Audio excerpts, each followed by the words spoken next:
Good morning, শুভ সকাল। ঘড়ির কাঁটা 6:03 ঘরে। অন্যান্য দিনের তুলনায় আজকে জানলা কপাট দিয়ে আলোটা বেশি বেশি আসছে। পুকুর কলেজ আছে, টিফিন বানাবো। আর গাছগুলো কালকে নেতিয়ে গেছিল, বিকেলবেলায় জলের ছিটা দিয়েছি, আবার টান টান হয়েছে। গাছওয়ালা বলে গেছিল যে 2-3 দিন এইভাবে রাখতে, তারপরে টবে রোপণ করতে, নাহলে চমকে যাবে। আজকে একেবারেই ঠান্ডা নেই। আর আপনাদের দেখাই, আমাদের ঘরে কিন্তু প্রত্যেক দিন রাতে পাখা চলে। গায়ে মোটা কম্বল, আর উপরে এরকম পাখা না চললে দম আটকে আসে। এই সকাল সকাল মুখ ধোয়ার জন্য যে জলে হাত দেব, এটাতেই শরীর কেঁপে উঠবে। এখন কলের সামনে দাঁড়িয়ে ভাবছি ছোবো কি ছোবো না, ছোবো কি ছোবো না। কিন্তু চোখে মুখে জল না দিয়ে তো অন্য কাজ শুরু করতে পারি না, বলেন? কষ্ট হলেও জল ঘাটাঘাটি করতেই হবে। জয় গুরু ঠাকুর, আজকের দিনটা যেন খুব ভালো কাটে।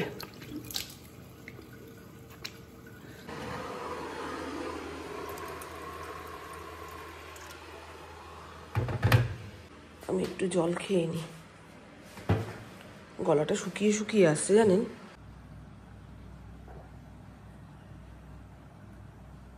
প্রত্যেকদিন শসা টমেটো দিয়ে স্যালাড বানিয়ে দিই। আজকে এই পেয়ারাটাকে কুচি কুচি করে কেটে একটু মশলাপাতি দিয়ে দেব, টিফিন টাইমে খেয়ে নেবে।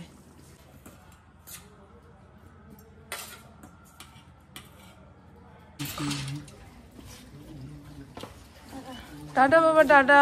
দেখে শুনে যাবে, হুটোপাটি করবে না। আমারই যেমন শীতকালে বিকেলের পরে নিজেকে একা বলে মনে হবে। আসলে আমি কথা বলতে ভালোবাসি তো, মনে হয় একজন শ্রোতা পেতাম যে আমার মতন করে কথা বলতো, কিংবা আমার কথা বুঝতো, মাঝে মধ্যে মনে হয়। তারপরে ভাবি দূর, এখনকার দিনে ওই রকম লোক খুঁজে পাওয়া খুব মুশকিল, খুব মুশকিল। নিজের মাই এখন সন্তানের কথা বুঝতে পারে না, চোখ দেখে বোঝে না সন্তান ভালো আছে কি খারাপ আছে, তাই না? দুনিয়ার অন্যান্য লোকের কথা তো বাদই দিলাম। ইন্দ্র এখনো আসলো না। বাসন কোসন বের করে না দিলে আমি ছাদের কাজে ব্যস্ত থাকবো, সুজাতা এসে ডোরবেল বাজাবে, নামতে গেলে হব বিরক্ত। কি হয়েছে, তুমি এত চেঁচাচ্ছ কেন? এই কারণেই তো জানলাটা খুলতে চাই না। এই রাস্তা দিয়ে যত অচেনা মানুষ যাবে, সবাইকে দেখে ঘ্যাও ঘ্যাও ঘ্যাও ঘ্যাও, টানা চিৎকার দিতেই থাকবে, হাঁপায় না, কিচ্ছু না। এত এনার্জি পায় কোথা থেকে কে জানে। কি সুন্দর রোদটা এসে পড়েছে দেখুন। ছাদ হলো শান্তির জায়গা, এটাকে পরিষ্কার পরিচ্ছন্ন করে রাখতে না পারলে আসতেও ইচ্ছা করবে না। বারবার চোখ চলে যায় এইখানে। ক্যারেট, মাটির বস্তা, সিমেন্টের বস্তা, সব ছাদের মাঝখানে। কেমন ময়লা অগোছালো দেখতে লাগছে। আজকে হাতে অনেকটা সময় নিয়ে এগুলো গুছিয়ে গাছিয়ে ফেলি।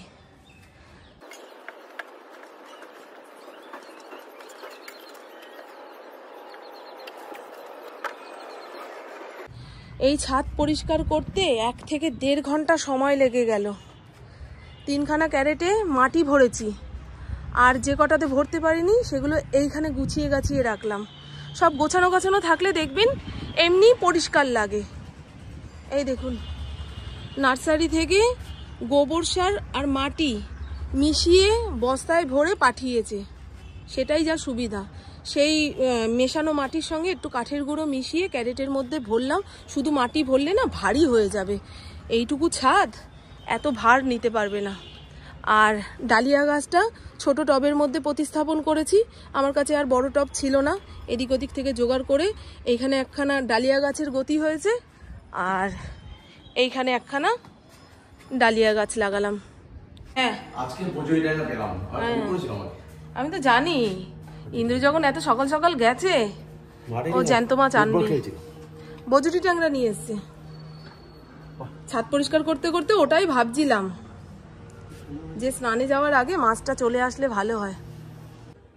শীতের দিনে এই মাছ ওঠে, মূলো দিয়ে আলু দিয়ে রান্না করলে দারুণ লাগে।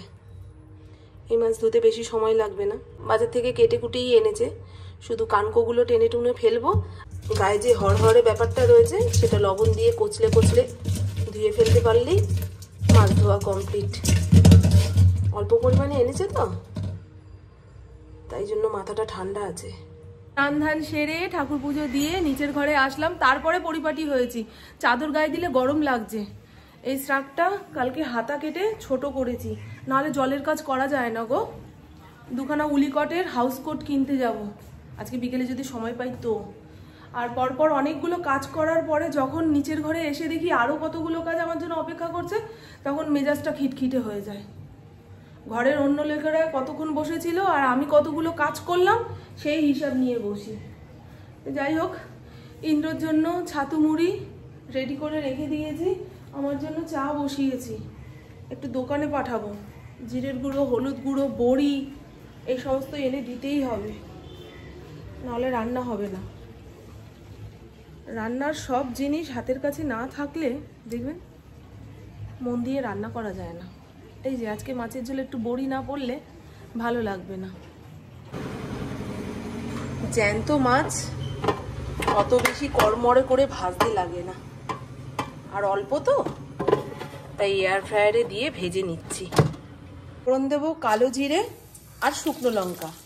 ফোড়নটা একটু চড়বড় করে আসলে কেটে রাখা আলু এর মধ্যে লবণ হলুদ দিয়ে ভেজে নেব। টমেটো, কাঁচা লঙ্কা, জিরের গুঁড়ো, হলুদ গুঁড়ো সমস্ত পেস্ট করে নিয়েছি, তার মধ্যে কয়েকটা চেরা কাঁচা লঙ্কা দিয়েছি। আদা বাটা দিইনি, কিন্তু এই মাছে আদা বাটা দিতে লাগে না।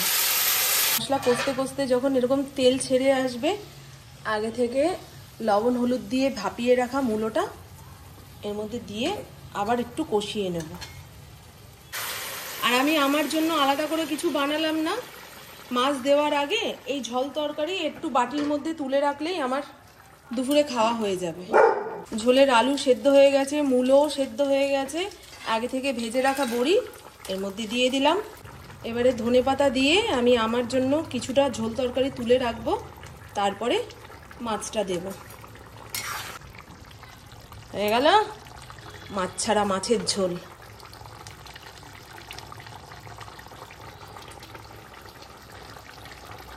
এই হলো আমার ভাগের টুকু। বাদবাকি ঝোলের মধ্যে আগে থেকে ভেজে রাখা বজুরি ট্যাংরা দিয়ে 2-5 মিনিট ফোটাবো। নামানোর আগে আর একটুখানি ধনেপাতা দিয়ে নাবিয়ে রাখলেই হয়ে যাবে বজুরি ট্যাংরা। ফড়িংকে খেতে দিয়ে নিই, তারপরে আমার খাবার বেড়ে ওপরের ঘরে নিয়ে যাব। এই টেবিলে একা একা বসে খেতে ইচ্ছা করে না গো। পুপু থাকলেও আমার এই টেবিলে বসে খাওয়া হয় না। ওপরের ঘরে ভাত নিয়ে যাই, টিভি দেখতে দেখতে খাওয়া হয়, বেশ ভালো লাগে টিভি দেখতে দেখতে খেলে। দেখাই, হ্যাঁ চলুন কি কি রান্না করছি না করছি। আজকের রান্না বান্না মাছ ছাড়া মাছের ঝোল, আমার জন্য কুমড়ো ফুলের বড়া, মূলো শাক ভাজা, রসুন ফোড়ন দিয়ে ভেজেছি, শাকটা একটু তিতা তিতা লাগলো। এই হলো ইন্দ্রর জন্য বজুরি ট্যাংরা মাছের ঝোল। একদম টেলটেলে ঝোল রাখিনি, কারণ ইন্দ্র একা খাবে। এবেলা ওবেলা ভাগ করে খেলে, হিসাব করে খেলে হয়ে যাবে। রাতে অল্প একটুখানি ভাত রাখতেই হবে। রুটির সঙ্গে এক মুঠো ভাত না খেলে তার আবার পেট ভরে না। আর ভাতটা খাবে কি দিয়ে? এই মাছের ঝোল দিয়ে। আর রুটির সঙ্গে তো আলাদা তরকারি বানাতেই হবে। গলাটা কেমন হয়ে গেল, গানের গলা নষ্ট হয়ে গেছে কাঁচতে কাঁচতে। এবারে গান শোনাবো কি করে আপনাদের? একটা জলের বোতল আমাকে ওপরে দিয়ে আসেনি। হ্যাঁ, ইন্দ্রর সঙ্গে আজকে ঝগড়া লাগবে। আমি কতবার বলেছি, ইন্দ্র তুমি সংসারের কোনো কাজ করো বা না করো, এই জলের বোতল ওপরের ঘরে দিয়ে আসবে। খেতে বসে যদি দেখি জল নেই, আবার এতগুলো সিঁড়ি ভেঙে এসে জলের বোতল নিয়ে ওপরে যাব, মাথা খারাপ হয়ে যায়, মাথা খারাপ হয়ে যায়। এই এতগুলো সিঁড়ি দেখলেই আমার যেন। আসো, চলে আসো ফড়িং, চলে আসো। নিঠুর কাঠুর হয়ে শুয়ে রয়েছে। ইন্দ্রবাবু না থাকলে ওর যেন মন মরা হয়ে যায়। Good evening. এখন সময় রাত্রির 9:30। প্রভু 7:30টার সময় বাড়িতে এসছে, স্নান ধান করে শুলো। আমি ওর সঙ্গে গল্প করতে করতে ঘড়ির কাঁটা খেয়াল করিনি, এখন যাব আটা মাখবো। বাবাই তোকে একটু সুজি করে দেবো, সুজি দিয়ে রুটি খেয়ে নিবি, আমাদের জন্য বেগুন পোড়া করব। ভেবেছিলাম পরোটা বানাবো, মুখে দুটো গোটা উঠেছে, তিনি আবার পরোটা খাবেন না। চলুন, হ্যাঁ বলছে মা একটুখানি বসো, এত তাড়াতাড়ি গিয়ে কি করবে? আমি দেখ 9:30 বাজে, তোর বাবা এসে যদি দেখে এখনো খাবার জোগাড় করিনি, ওই যে তাড়াহুড়ো দেবে তাতে আমি অস্থির হয়ে যাব। আমার সামনে কেউ ব্যস্ততা দেখালে আমি ঠিক থাকতে পারি না, মনে এই আমার জন্য সবার দেরি হয়ে গেল। চলুন, ভেবেছিলাম বিকেলের পরে একটু স্টেশন মার্কেটে যাব, দুটো উলিকটের হাউস কোট কিনবো। হালকা হালকা ঠান্ডাতে একটা নাইটির ওপরে এরকম পরে নিলে বেশ শীতটা মানিয়ে যায়। এখনো সোয়েটার বের করিনি জানেন, 3-4টে বড় চাদর ছিল, সেগুলোই বের করেছি। সোয়েটার পরার মতন শীত নেই, আর আমি তো ঘরেই থাকছি, বাইরে বেরোলে হয়তো সোয়েটার লাগবে। আর যা কাশি ধরেছে আমাকে, বেরোবো কি, তার আগেই লাগছে ভয়। এই কাশি সবে গলা পর্যন্ত রয়েছে, মাথায় উঠে গেলে ব্যাস সারা শীত কাশতে কাশতেই কাটবে। আর লোক সমাজে দেখবেন ওরকম খকর খকর কাশি নিয়ে না দাঁড়ানো যায় না, বসা যায় না, কথা বলা যায় না, মনে হয় কি রে বাবা, আমার জন্য হয়তো সবার অসুবিধা হচ্ছে। এখন এই জিনিসটা খুব ভাবছি গো, আমার জন্য কারোর অসুবিধা হচ্ছে, আমার জন্য সবার দেরি হয়ে যাচ্ছে। এই টেনশন ঠিক না, এগুলো বাড়তি টেনশন, উটকো টেনশন। তোর বাবা আসলো নাকি? চলুন, হ্যাঁ আটাটা ফটাফট মেখে নি। বাংলাদেশের সমস্ত মানুষ নাকি গরম জল দিয়ে আটা মাখে, তা আমাকে জিজ্ঞাসা করেছিলেন ওই বন্ধু যে তোমরা গরম জল দিয়ে আটা মাখতে পারো না, তাহলে তো রুটি নরম থাকে। হ্যাঁ বন্ধু, উষ্ণ গরম জল দিয়েই আটাটা মাখি, রুটি হয়ে যাওয়ার পরে একটু গরম জল দিয়ে ধুয়ে রাখলে রুটির গায়ে যে ভুসিটা থাকে সেটা জলের সঙ্গে ধুয়ে যায়, আর গ্যাস অম্বলের সম্ভাবনাও কমে। সেই কারণেই রুটি আমি গরম জলে ধুয়ে জল ঝরিয়ে রাখি, আর আমাদের ঘরের লোক ওই রকম রুটি খেতে পছন্দ করে তো। আর এই তো বন্ধু 6খানা রুটি বানিয়েছি, আর শুধু সুজি বানালাম। ভেবেছিলাম বেগুন পোড়াবো, মাথা থেকে বেরিয়ে গেছে। আজ শুক্রবার, একটুও ঠান্ডা নেই, তবে বুবু ইন্দ্র রাস্তা থেকে আসলো, বলে না গো ঠান্ডা আছে। সে যাই হোক, আমি এতক্ষণ যাবৎ সিরিয়াল দেখতে দেখতে রুটি সুজি বানিয়ে ফেলেছি, আর ভেবেছিলাম বেগুন পোড়াবো, তা শুক্রবার মাথা থেকে বেরিয়ে গেছে। শুক্রবারে কোনো পোড়া ঝোড়া দিতে নেই, তাহলে সুপ পুড়িয়ে খাওয়ার সমান হয়। ওই দেখুন, আজকে হেলমেট কিনে নিয়ে এসেছি। বুবু কন্য করে পড়তে যায় না, তা ওকে দিয়ে আসার সময় মাথায় হেলমেট না থাকলে পুলিশে ধরবে, আর নিজেদের জীবনেরও তো একটা আছে না। আর আমার ফোরিং এই জিনিসটা নতুন দেখলে তো কেমন করছে। তার উপরে সামনের ভবনে বিয়ে, অচেনা মানুষের আওয়াজ, তারপরে আর কি জানো বাজি ফাটার আওয়াজ, এই শুনে বাবা ওকে কে ধরে রাখে। ফড়িংয়ের জন্য চিকেন বসিয়েছি, 3খানা সিটি দিয়ে প্রেসারের মুখ বন্ধ করে রাখলাম, এই 5-10 মিনিট পরে খুলবো, ওকে খেতে দিয়ে তারপরে আমরা খেতে বলবো। তো চলুন বন্ধু, আমার বকবক আজকের মতন এইটুকুই। আপনারা সবাই খুব খুব খুব ভালো থাকবেন, নিজের শরীরে খেয়াল রাখবেন, সুস্থ থাকবেন, আর অল টাইম স্মাইল করতে হবে।